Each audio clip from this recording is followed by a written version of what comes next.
आज से तकरीबन 1500 साल पहले, जब अरब में इंसानियत खत्म हो चुकी थी, लोग गुलामों को हकीर समझते थे, छोटी बच्चियों को जिंदा दफन कर दिया जाता था और बुतों की पूजा आम थी। यहाँ तक कि काबा में भी बुत रखे हुए थे। उस वक्त यहूदियों को पता था कि बहुत जल्द एक नबी आने वाला है जो कि इस पूरी दुनिया में इंसाफ कायम करेगा, क्योंकि बाइबल में ये लिखा था कि अहमद नाम का एक नबी इस दुनिया में आएगा, जो कि आज भी बाइबल में लिखा है। यहूदी उस वक्त नबी पाक सल्लल्लाहु अलैहि वसल्लम का इस तरह से इंतजार करते थे जिस तरह आज हम इमाम मेहदी का इंतजार करते हैं। आखिरकार 570 ईस्वी को नबी पाक सल्लल्लाहु अलैहि वसल्लम पैदा हुए और इसी दिन काबा में रखे सारे बुत खुद से टूटने लगे और पारसियों के मंदिर में लगी आग, जो कि हजारों सालों से जल रही थी, जिसे एक बार भी बुझने नहीं दिया गया, वो भी अचानक से बुझ गई। और इसी तरह बहुत से मुजज़े हुए, क्योंकि ये कुफ्र के जवाल का ऐलान था। नबी पाक सल्लल्लाहु अलैहि वसल्लम बचपन से ही बहुत सच्चे और ईमानदार इंसान थे। अरब के लोग नबी पाक सल्लल्लाहु अलैहि वसल्लम की इन्हीं खूबियों से बहुत इम्प्रेस थे और वो नबी पाक सल्लल्लाहु अलैहि वसल्लम की बहुत इज्जत करते थे। फिर नबी पाक सल्लल्लाहु अलैहि वसल्लम मक्का की एक इज्जतदार औरत हजरत खदीजा रज़ी अल्लाह तआला अन्हा की तजारत का काम संभालने लगे। हजरत खदीजा रज़ी अल्लाह तआला अन्हा नबी पाक सल्लल्लाहु अलैहि वसल्लम के नेक दिल और ईमानदारी से बहुत मुतासिर हुई और उन्होंने नबी पाक सल्लल्लाहु अलैहि वसल्लम को निकाह का पैगाम भेजा। नबी पाक सल्लल्लाहु अलैहि वसल्लम ने इस पैगाम को कबूल किया और हजरत खदीजा रज़ी अल्लाह तआला अन्हा से शादी कर ली। इसके बाद नबी पाक सल्लल्लाहु अलैहि वसल्लम अपनी जिंदगी गुजारने लगे, लेकिन जैसे ही नबी पाक सल्लल्लाहु अलैहि वसल्लम 40 साल की उम्र में पहुंचे, आपका इस दुनिया से दिल उठने लगा और आप अक्सर शहर से दूर गार में इबादत करने जाते थे। फिर एक दिन नबी पाक सल्लल्लाहु अलैहि वसल्लम पर पहली वही नाजिल हुई। नबी पाक सल्लल्लाहु अलैहि वसल्लम की नबूवत पर सबसे पहले इमाम अली और हजरत खदीजा रज़ी अल्लाह तआला अन्हा ईमान लाए, लेकिन दूसरी तरफ वो लोग जो नबी पाक सल्लल्लाहु अलैहि वसल्लम की इज्जत किया करते थे, वो सब आपके दुश्मन बन गए और आपको मारने की धमकी तक देने लगे। अरब के लोग सिर्फ नबी पाक सल्लल्लाहु अलैहि वसल्लम के ही नहीं, बल्कि जो भी इस्लाम लाता उसे मारते पीटते और जुल्म करते थे, जैसा कि अबू सुफियान और अबू जहल। यहाँ तक कि एक बार तो मक्का के सारे लोग नबी पाक सल्लल्लाहु अलैहि वसल्लम को मारने आपके घर तक आ गए, लेकिन नबी पाक सल्लल्लाहु अलैहि वसल्लम के चचा अबू तालिब और हजरत खदीजा रज़ी अल्लाह तआला अन्हा आपके साथ खड़े रहे, क्योंकि नबी अलैहिस्सलाम बचपन में ही यतीम हो चुके थे। इसलिए आपके चचा अबू तालिब ने आपकी हिफाजत की। लेकिन फिर 619 ईस्वी में एक ही साल में नबी अलैहिस्सलाम के चचा अबू तालिब और हजरत खदीजा दोनों वफात पा गए और अब नबी पाक सल्लल्लाहु अलैहि वसल्लम फिर से अकेले पड़ गए। अरब के लोगों ने इसका फायदा उठाया और नबी अलैहिस्सलाम को मारने की साजिश की, तो अल्लाह ने नबी पाक सल्लल्लाहु अलैहि वसल्लम को मदीना की तरफ हिजरत करने का हुक्म दिया।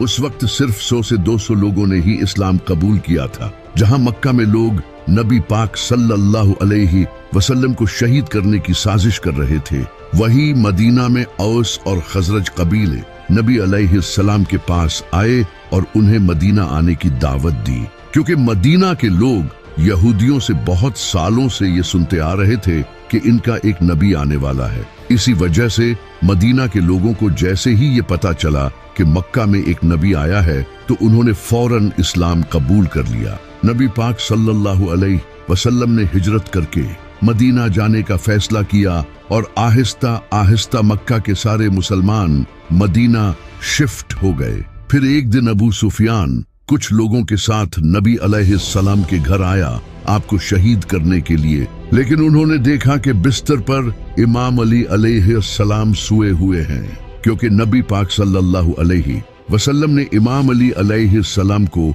मक्का के लोगों की अमानतें वापस करने के लिए छोड़ा था और नबी अलैहिस्सलाम हजरत अबू बकर रज़ी अल्लाह तआला अन्हा के साथ मदीना रवाना हो चुके थे। लेकिन नबी अलैहिस्सलाम ने मदीना जाने से पहले 3 दिन गारे सोर में क़याम किया, ताकि कहीं अबू सुफियान के लोग इन्हें रास्ते में पकड़ न लें। 3 दिन बाद नबी अलैहिस्सलाम मदीना रवाना हुए और मदीना पहुंचते ही वहां के लोगों ने नबी पाक सल्लल्लाहु अलैहि वसल्लम का बहुत अच्छे से इस्तकबाल किया। और जो मुसलमान अपना सब कुछ मक्का छोड़कर मदीना आए थे, उन्हें भी अंसारे मदीना ने खूब सपोर्ट किया।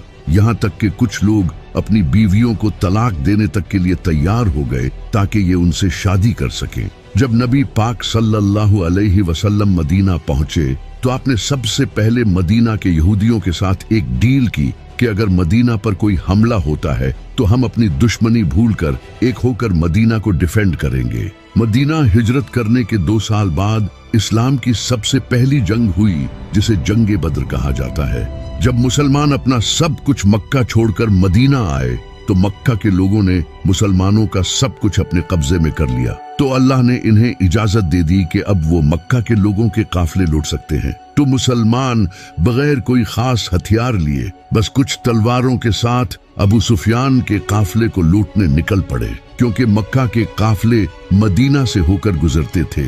लेकिन रास्ते में ही अल्लाह ने नबी पाक सल्लल्लाहु अलैहि वसल्लम को 2 ऑप्शंस दिए कि या तो वो अबू सुफियान का काफिला लूट ले या फिर जंग होगी। उस वक्त मुसलमानों को सबसे बेहतर ऑप्शन यही लग रहा था कि अबू सुफियान का काफिला लूटा जाए, क्योंकि इससे मुसलमानों के पास माल आता। और दूसरी तरफ जंग का ऑप्शन मुसलमानों के लिए मौत को गले लगाने जैसा था, क्योंकि इनके पास सिर्फ 8 तलवारें और 2 घोड़े थे।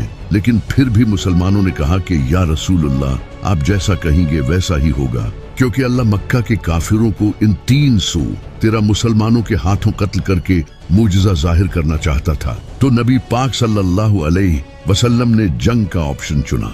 अबू सुफियान को इस बात का पता चल चुका था कि मुसलमान इनका काफिला लूटने के लिए तैयार बैठे हैं, तो इसने एक शख्स को मक्का भेजा मदद के लिए। जैसे ही उस शख्स ने मक्का जाकर सब कुछ बताया तो मक्का से अबू जहल 1000 लोगों का लश्कर लेकर निकल पड़ा और अबू सुफियान भी समंदर के रास्ते से मक्का सेफली पहुंच गया। मुसलमानों ने मदीना के साउथ वेस्ट में बद्र नाम की एक जगह पर अपना पड़ाव डाला।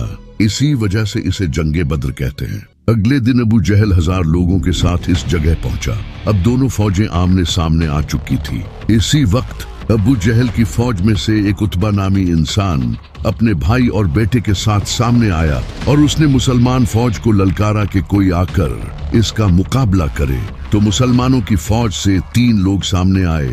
एक नबी पाक सल्लल्लाहु अलैहि वसल्लम के चचा हजरत हमजा, दूसरे हजरत उबैदा और तीसरे मेरे मौला अली। और इन तीनों ने उतबा को खत्म कर दिया। इसके बाद मुसलमानों और काफिरों के साथ जंग शुरू हुई। काफिरों को लगता था कि वो आराम से जीत जाएंगे, कहां 313 और कहां 1000, और वो भी घोड़ों और तलवारों के साथ। लेकिन अल्लाह ने इस जंग में मुसलमानों की मदद के लिए फरिश्ते भेजे और इन फरिश्तों ने मुसलमानों के साथ मिलकर जंग लड़ी और काफिरों की फौज को बुरी तरह से हराकर भगा दिया। और इसी जंग में मुसलमानों का सबसे बड़ा दुश्मन अबू जहल भी मारा गया। और ये जंग मुसलमानों की नहीं बल्कि इस्लाम की बहुत बड़ी जीत थी। और इसी तरह अल्लाह ने मुसलमानों की तलवारों से काफिरों को शिकस्त दी। इस हार के बाद काफिर अब मुसलमानों से बदला लेना चाहते थे, क्योंकि मक्का के लोगों की पूरे अरब में इज्जत थी और अब सवाल इनकी इज्जत का था। तो इस बार अबू जहल की मौत के बाद अबू सुफियान 3000 का लश्कर लेकर मुसलमानों के खिलाफ चल पड़ा, जिसमें खालिद बिन वलीद भी शामिल थे। नबी पाक सल्लल्लाहु अलैहि वसल्लम ये जंग मदीना में लड़ना चाहते थे, क्योंकि नबी अलैहिस्सलाम ने मदीना के यहूदियों के साथ डील की थी कि अगर मदीना पर हमला हुआ तो हम मिलकर मुकाबला करेंगे। इससे मुसलमानों को एडवांटेज मिलता। लेकिन मेजॉरिटी सहाबा ने मदीना के बाहर रेगिस्तान में जंग लड़ने का फैसला किया। तो नबी पाक सल्लल्लाहु अलैहि वसल्लम ने इनकी बात मान ली और 1000 मुसलमान 3000 के मुकाबले में थे, जहां उहद पहाड़ पर मुसलमानों का अबू सुफियान के लश्कर से सामना हुआ। लेकिन इसी वक्त एक मुनाफिक अब्दुल्ला इब्ने उबई 300 लोगों के साथ ये जंग छोड़कर चला गया, जिससे मुसलमान अब सिर्फ 700 रह गए। तो नबी पाक सल्लल्लाहु अलैहि वसल्लम ने एक स्ट्रेटजी अपनाई। आपने 50 तीर अंदाजों को उहद पहाड़ की बैक साइड पर खड़ा कर दिया और इन्हें सख्ती से हुक्म दिया कि यहाँ से बिल्कुल न हिलना, चाहे मुसलमानों के जिस्मों को परिंदे भी खाने लगे।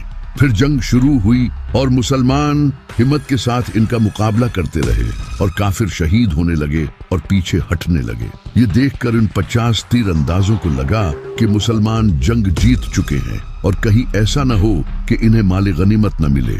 तो इन 50 तीरंदाजों में से 35 मुसलमान पहाड़ से उतर आए और इसी मौके का फायदा उठाकर खालिद बिन वलीद ने पहाड़ के पीछे से मुसलमानों पर हमला कर दिया। अब आगे और पीछे दोनों तरफ अबू सुफियान का लश्कर था और मुसलमान इन दोनों के दरमियान फंस चुके थे और इस तरह बहुत से मुसलमान शहीद होने लगे। और इसी वक्त नबी पाक सल्लल्लाहु अलैहि वसल्लम के भी दांत मुबारक शहीद हो गए, जिससे ये अफवाह फैल गई कि नबी पाक सल्लल्लाहु अलैहि वसल्लम शहीद हो गए। जब सहाबा ने ये सुना तो कई सहाबा ये सुनकर भागने लगे, यहाँ तक कि हजरत उस्मान और हजरत उमर जैसे सहाबी भी जंग छोड़कर भाग गए। लेकिन सिर्फ 12 लोग नबी पाक सल्लल्लाहु अलैहि वसल्लम के साथ बाकी रहे, जिनमें इमाम अली अलैहिस्सलाम, साद बिन अबी वक़ास जैसे सहाबी थे। तो बाकी बच्चे मुसलमान पहाड़ पर चढ़ गए, जिसे देखकर अबू सुफियान पीछे हट गया। जब वो वापस मुड़े तो नबी पाक सल्लल्लाहु अलैहि वसल्लम ने इमाम अली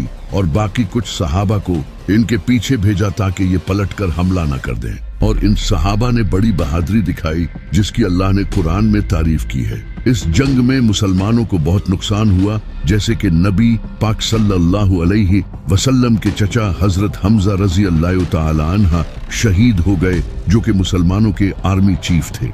ओहद की जंग के बाद अबू सुफियान ने आखिरी कोशिश की मुसलमानों को खत्म करने की और इसने अरब के कई बड़े कबीलों को अपने साथ मिलाया ताकि इस बार वो एक बड़ी फौज के साथ मुसलमानों को खत्म कर सके। उन्होंने 10,000 का लश्कर तैयार किया, जबकि मुसलमान टोटल 3,000 थे। वहीं दूसरी तरफ नबी पाक सल्लल्लाहु अलैहि वसल्लम को भी इस बात का पता चल चुका था कि इनके खिलाफ साजिशें हो रही हैं। तो नबी अलैहिस्सलाम ने सहाबा से इस बारे में मशवरा किया। तो एक सहाबी जो कि पर्शिया को छोड़कर मदीना आए थे, जिनका नाम हजरत सुलेमान फारसी था, उन्होंने नबी अलैहिस्सलाम को बताया कि पर्शिया में हम अपने दुश्मनों से बचने के लिए खंदक खोदते हैं, जिससे वो हम तक पहुंच नहीं सकते और हम इन पर तीरों के साथ हमला करते हैं। तो नबी अलैहिस्सलाम को ये ऑप्शन ठीक लगा और आपने मदीना के फ्रंट पर खंदक खोदने का फैसला किया, क्योंकि मदीना बाकी सभी तरफ से पहाड़ों से घिरा हुआ था। तो फिर मुसलमानों ने खंदक खोदना शुरू कर दिया। ये खंदक खोदना ही मुसलमानों के लिए एक बहुत मुश्किल काम था, क्योंकि मदीना एक पहाड़ी इलाका था और इस इलाके में खंदक खोदना कोई आसान काम नहीं। लेकिन फिर भी मुसलमान पूरी जान लगाकर खंदक खोदते रहे। खंदक खोदते वक्त एक ऐसा पत्थर आया जो कि हजरत सलमान फारसी रजी अल्लाह तआला अन्हा से टूट नहीं रहा था। तो सहाबा ने नबी अलैहिस्सलाम को जाकर ये बताया। फिर नबी अलैहिस्सलाम खुद आए और आपने इस पत्थर पर 3 बार हथौड़ा मारा, जिससे वो पत्थर टुकड़े टुकड़े हो गया। इस पत्थर को तोड़ते वक्त नबी अलैहिस्सलाम को एक रोशनी दिखाई दी और फिर आपने फरमाया कि पहली बार जब मुझे रोशनी दिखाई दी तो अल्लाह ने मुझे रोम अता किया, और दूसरी बार जब मुझे रोशनी दिखाई दी तो अल्लाह ने मुझे पर्शिया अता किया, और तीसरी बार अल्लाह ने मुझे यमन भी अता कर दिया। उस वक्त रोमन और पर्शियन एम्पायर दुनिया की सुपर पावर थी। जब मुनाफिकों ने ये सुना तो वो कहने लगे, यहाँ हमारे इतने बुरे हालात हैं और ये रोमन और पर्शियन एम्पायर की बातें कर रहे हैं। ये जंग मुसलमानों के लिए बहुत बड़ी आजमाइश थी, क्योंकि इससे पहले जंगे उहद में मुसलमानों के साथ जो हुआ था, उसके बाद अब दोबारा फिर 10,000 का लश्कर इन्हें मारने आ रहा था और मुसलमान सिर्फ 3,000 थे। जैसे ही वो 10,000 का लश्कर जंग लड़ने मदीना पहुंचा तो वो इस खंदक को देखकर हैरान रह गए, क्योंकि इन्हें इस बात का बिल्कुल भी अंदाजा नहीं था। इनके पास दूसरा कोई ऑप्शन नहीं था, तो उन्होंने खंदक के बिल्कुल सामने पड़ाव डाला। लेकिन एक इंसान ऐसा था जिसने ये खंदक पार कर ली। इसका नाम था अमर बिन अब्देवद। ये इंसान एक बहुत बड़ा जंगजू था, जिससे पूरे अरब के लोग डरते थे, क्योंकि ये 100 आदमियों से अकेला लड़ता था। जैसे ही ये खंदक पार करके मुसलमानों के सामने आया, इसने मुसलमानों की पूरी फौज को चैलेंज दिया कि तुम तो कहते हो कि मरने के बाद हम सीधा जन्नत में जाएंगे, तो आओ मैं तुम्हें तुम्हारी जन्नत में पहुंचा दूं। लेकिन इसे देखकर 3,000 मुसलमानों में किसी की भी हिम्मत नहीं हुई कि वो इसके सामने आकर इसका मुकाबला कर सके, सिवाय एक 27 साल के लड़के के जिसका नाम था अली।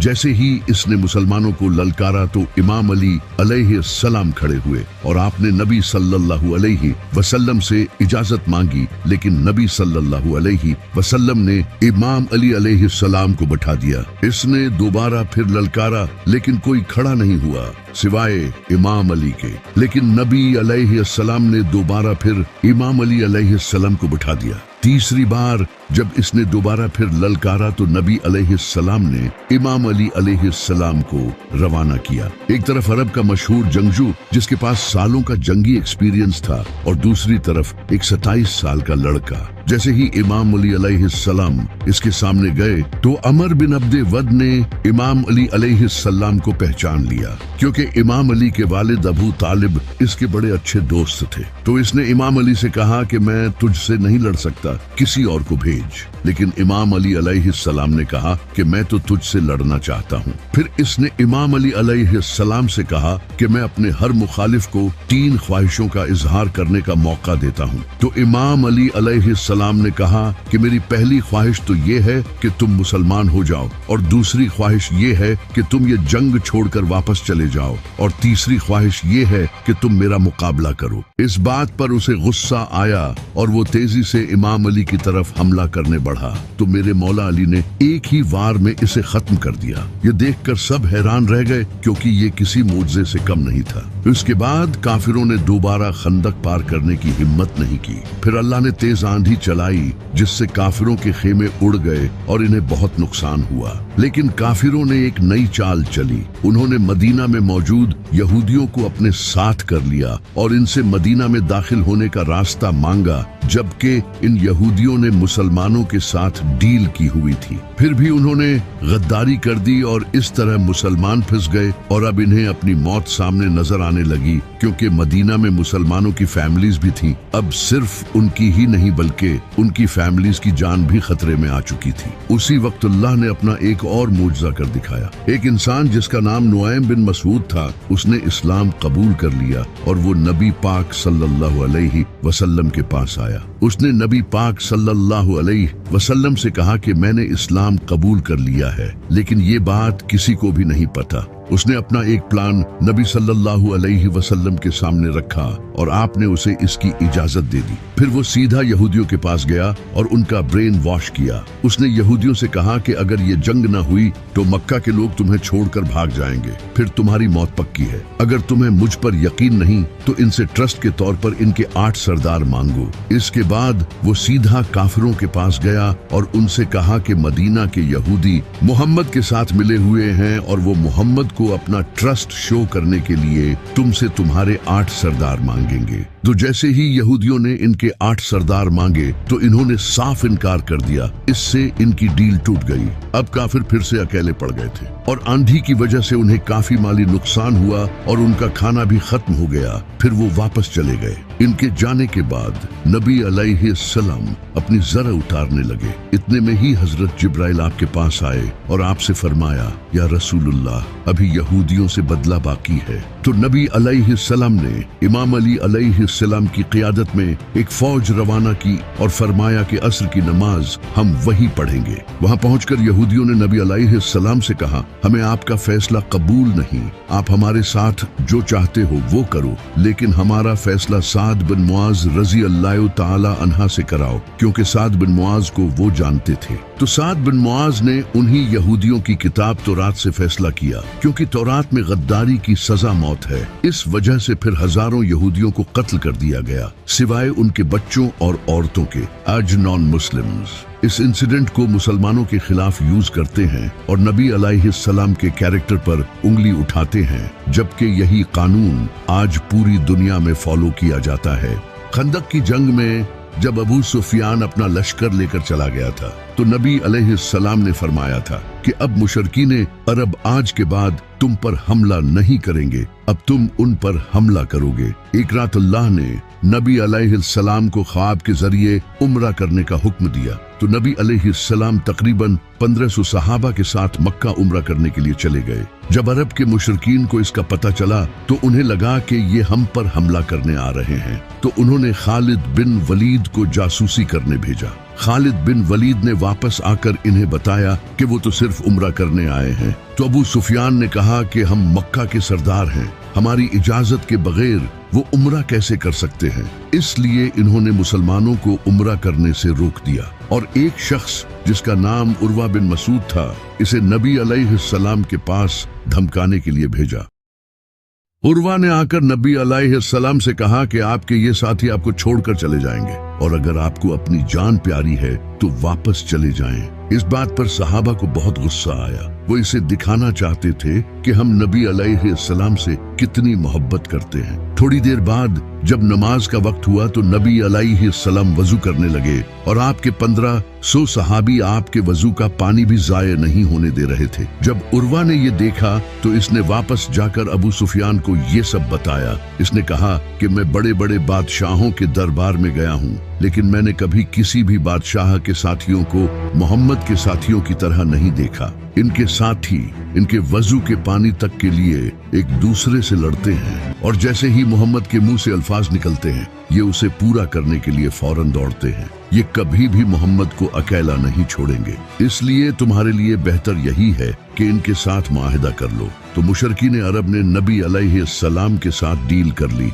इस डील में कुछ शर्तें तय हुई। पहली शर्त यह कि अगर कोई शख्स मक्का छोड़कर मदीना जाएगा तो उसे वापस करना होगा, लेकिन अगर कोई शख्स मदीना छोड़कर मक्का आएगा तो उसे वापस नहीं किया जाएगा और मुसलमान इस साल नहीं बल्कि अगले साल से उम्रा कर सकते हैं और 10 साल के लिए अब कोई जंग नहीं होगी। इस डील में सारी शर्तें मुशरिकीन के हक में थी और मुसलमानों के हक में कोई शर्त भी नहीं थी। इसी वजह से नबी अलैहिस्सलाम के सहाबा ने ये डील करने से आपको रोका, लेकिन नबी अलैहिस्सलाम ने फिर भी ये डील कर ली। लेकिन कमाल ये हुआ कि जिस शख्स ने ये मुआहिदा लिखा था इसका अपना बेटा नबी अलैहिस्सलाम के पास इस्लाम कबूल करके आ गया और आपसे कहा कि मुझे इन काफिरों के पास मत भेजें। नबी अलैहिस्सलाम ने बहुत कोशिश की लेकिन मुआहिदा हो चुका था, इसी वजह से उसे वापस भेजना पड़ा। लेकिन कुछ टाइम बाद एक शख्स मदीना आया जिसका नाम अबू बसीर था, लेकिन नबी अलैहिस्सलाम ने मुआहिदे के तहत इसे भी वापस भेज दिया और मुशरिकीन इसे वापस ले गए। लेकिन इसने रास्ते में ही इनको कत्ल कर दिया और मक्का जाने की बजाय उसने मदीना के बाहर एक जगह पर पड़ाव डाल लिया। इसके बाद जो भी लोग मक्का से इस्लाम कबूल करके आते वो वापस मक्का जाने की बजाय इसी जगह रहने लगे और कुछ ही वक्त में यहाँ अच्छी खासी आबादी हो गई और ये वही जगह थी जहाँ से मक्का के काफिले गुजरते थे और मक्का की पूरी इकोनॉमी इन काफिलों पर डिपेंडेंट थी। फिर इन लोगों ने मक्का के काफिरों से बदला लेने के लिए इनके काफिले लूटने शुरू कर दिए, जिससे मक्का के काफिरों को बहुत नुकसान होने लगा और उन्होंने तंग आकर इस डील को खत्म कर दिया और नबी अलैहिस्सलाम से कहा कि अब जो भी इस्लाम कबूल करके आपके पास आए तो आप उसे अपने पास ही रखें ताकि उनके काफिले बच सकें। इस तरह ये मुआहिदा जो काफिरों ने अपना फायदा सोच कर किया था वो उल्टा इन्हीं के खिलाफ हो गया। सुलह हुदैबिया के बाद अब मुसलमानों का अगला टारगेट खैबर था। ये यहूदियों का बहुत बड़ा और अमीर किला था।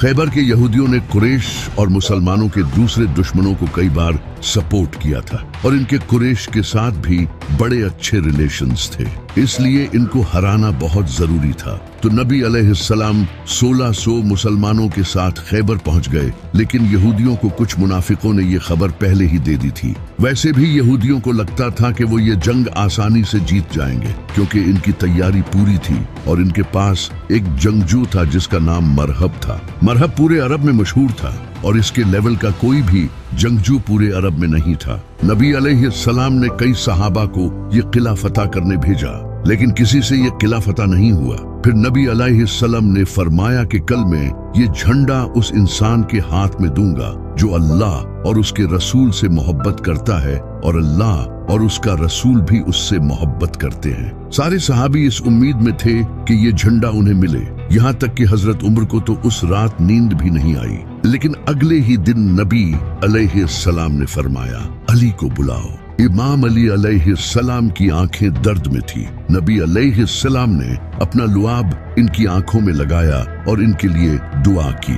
इमाम अली अलैहिस्सलाम ने फरमाया कि मैं आखिरी दम तक लड़ूंगा। तो नबी अलैहिस्सलाम ने फरमाया, अली पहले इन्हें इस्लाम की दावत देना। अगर कोई एक इंसान भी इस्लाम ले आया तो ये तुम्हारे लिए सुर्ख ऊंटों से बेहतर होगा। इमाम अली अलैहिस्सलाम आगे बढ़े और सामने मरहब खड़ा था। इसने कहा कि मेरा नाम मरहब है और कोई ऐसा इंसान नहीं जो मेरा मुकाबला कर सके। तो इमाम अली अलैहिस्सलाम ने फरमाया, मेरी माँ ने मेरा नाम हैदर रखा और मैं शेर की तरह हमला करता हूँ। ये सुनकर मरहब आगे बढ़ा तो इमाम अली ने एक ही वार किया और इसके जिस्म के 2 टुकड़े हो गए। ये देखकर सारे यहूदी कांपने लगे। फिर इमाम अली अलैहिस्सलाम आगे बढ़े और खैबर के 900 किलो के दरवाजे को उखाड़ कर फेंक दिया। इसके बाद मुसलमानों ने हमला किया और खैबर फतह कर लिया। खैबर की जंग के बाद नबी अलैहिस्सलाम ने अपना एक रिप्रेजेंटेटिव बसरा के गवर्नर की तरफ भेजा ताकि इन्हें इस्लाम की दावत दे सके। लेकिन उन्होंने न सिर्फ दावत कबूल करने से इनकार किया बल्कि इस सहाबी को कत्ल कर दिया जो कि जंग का ऐलान था। तो नबी अलैहिस्सलाम ने 3000 का लश्कर तैयार किया रोमन एम्पायर से जंग करने के लिए। नबी अलैहिस्सलाम ने इस फौज का सरदार ज़ैद बिन हारिसा को बनाया और फरमाया, अगर ये शहीद हो जाएं तो तुम्हारा अगला सरदार इमाम अली के भाई जाफर बिन अबी तालिब होंगे। लेकिन अगर ये भी शहीद हो जाएं तो तुम्हारा अगला सरदार अब्दुल्ला बिन रवाहा होगा। इसके बाद मुसलमान रोमन एम्पायर के खिलाफ जंग करने निकल पड़े। जैसे ही मुसलमान मूता के पहाड़ों पर पहुंचे तो सामने 1 लाख फौज इनका इंतजार कर रही थी। कहां 3000 और कहां 1 लाख। लेकिन मुसलमानों ने फिर भी इन पर हमला किया। ये जंग मूता के पहाड़ों के दरमियान लड़ी जा रही थी। इसी वजह से इसे जंगे मूता कहा जाता है। इस जंग में मुसलमानों की फौज के एक के बाद एक लीडर्स शहीद होने लगे। पहले ज़ैद बिन हारिसा, फिर जाफर बिन अबी तालिब और उसके बाद अब्दुल्ला बिन रवाहा। और नबी अलैहिस्सलाम इनसे मीलों दूर मदीना में बैठे सहाबा को ये सब बता रहे थे। नबी पाक अलैहिस्सलाम ने फरमाया, ज़ैद ने झंडा लिया और मारा गया, फिर जाफर ने झंडा लिया और मारा गया, फिर इब्ने रवाहा ने झंडा लिया और मारा गया। जब नबी अलैहिस्सलाम लोगों से ये कह रहे थे तो आपकी आंखों से आंसू जारी थे और एग्जैक्टली ऐसा ही हुआ। मुसलमानों ने इन तीनों लीडर्स की शहादत के बाद अपना अगला लीडर खालिद बिन वलीद को चुना। खालिद बिन वलीद ने एक स्ट्रेटेजी यूज की। उन्होंने मुसलमान फौज को रीऑर्गेनाइज करके आहिस्ता से पीछे हटने को कहा, जिससे रोमन एम्पायर को लगा कि ये मुसलमानों का कोई ट्रैप है और वो जंग छोड़कर वापस चले गए। और इस तरह मुसलमान सेफली मदीना पहुंच गए। जंगे मूता के बाद कुरैश के एक साथी कबीले बनु बकर ने मुसलमानों के साथी कबीले बनु खुजा को कत्ल कर दिया, जिससे मुसलमानों और मक्का वालों के दरमियान होने वाली डील सुलह हुदैबिया टूट गई। इस माहदे में ये लिखा था कि मक्का वाले और मुसलमान 10 साल के लिए कोई जंग नहीं करेंगे। लेकिन इस कत्ल के बाद अब ये मुसलमानों के खिलाफ ऐलान जंग था। तो नबी अलैहिस्सलाम ने मक्का से जंग करने के लिए 10,000 का लश्कर सीक्रेटली तैयार करना शुरू कर दिया। लेकिन एक इंसान ने मक्का वालों को इसकी खबर देने के लिए एक औरत के हाथ खत भेजा, जिसकी अल्लाह ने नबी अलैहिस्सलाम को खबर दे दी। और नबी अलैहिस्सलाम ने इमाम अली अलैहिस्सलाम को भेजा। इमाम अली ने इस औरत को पकड़ लिया, लेकिन नबी अलैहिस्सलाम ने इस औरत को माफ कर दिया। अबू सुफियान को इस बात का पता चल चुका था कि मुसलमान अब मक्का पर हमला करेंगे और अब मुसलमानों के पास बहुत ताकत है, जिससे अब इनकी मौत पक्की है। तो उन्होंने नबी अलैहिस्सलाम की बहुत मिन्नतें की कि सुलह हुदैबिया कायम रखें, लेकिन आपने इनकी बात नहीं मानी। इसके बाद नबी अलैहिस्सलाम 10,000 का लश्कर लेकर मक्का पहुंचे, जिसे देखकर मक्का वालों ने सरेंडर कर दिया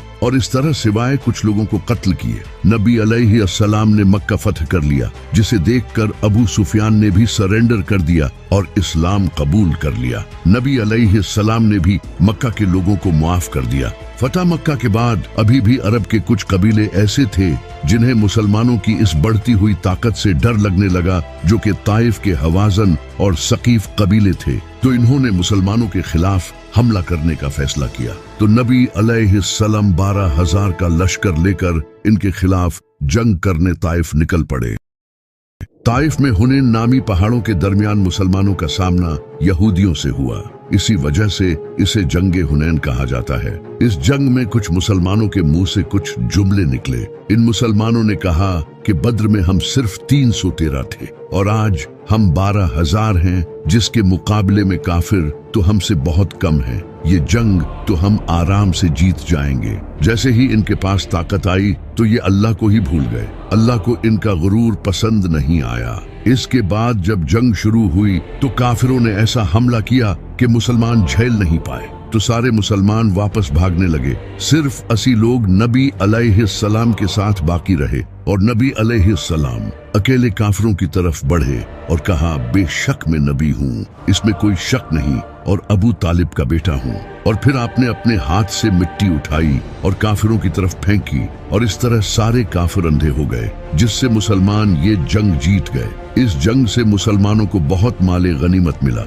जंगे मूता के बाद जब खालिद बिन वलीद रजी अल्लाह ताला अन्हा मुसलमानों को सेफली मदीना ले आए, तो इस बार नबी अलैहिस्सलाम ने रोमन एम्पायर के खिलाफ दोबारा जंग करने का फैसला किया। और कुरान में इस जंग से रिलेटेड साफ तौर पर फतवा आ गया था कि जो मुसलमान इस जंग में शामिल न हुआ वो मुनाफिक डिक्लेयर हो जाएगा। ये मुसलमानों पर अब तक की सबसे बड़ी आजमाइश थी, क्योंकि इस वक्त मदीना में खजूर की फसल तैयार हो चुकी थी और इसी वक्त मुसलमानों को जंग पर जाना था, जिससे इनकी फसल जाये हो जाती।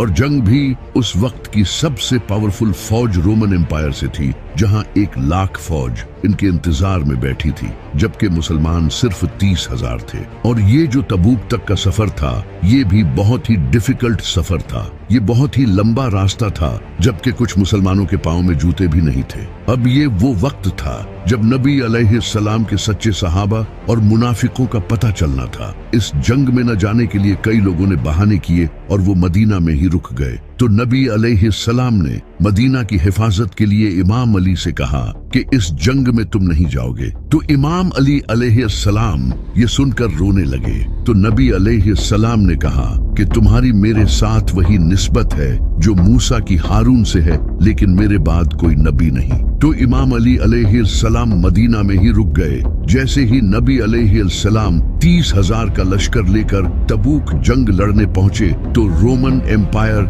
मुसलमानों की इतनी बड़ी फौज देखकर भाग गई। ये अल्लाह की तरफ से एक मुजज़ा था और मुसलमानों के लिए आजमाइश थी। नबी अलैहिस्सलाम 40 दिन तक तबूक पर ठहरे रहे। वहां रोमन एम्पायर के आसपास के कई कबीलों ने आकर नबी अलैहिस्सलाम के साथ डील कर ली। फिर जैसे ही नबी अलैहिस्सलाम तबूक से वापस लौट रहे थे, तो 14 ऐसे मुनाफिक थे जो सिर्फ इसलिए आए थे ताकि वो नबी अलैहिस्सलाम को शहीद कर सके।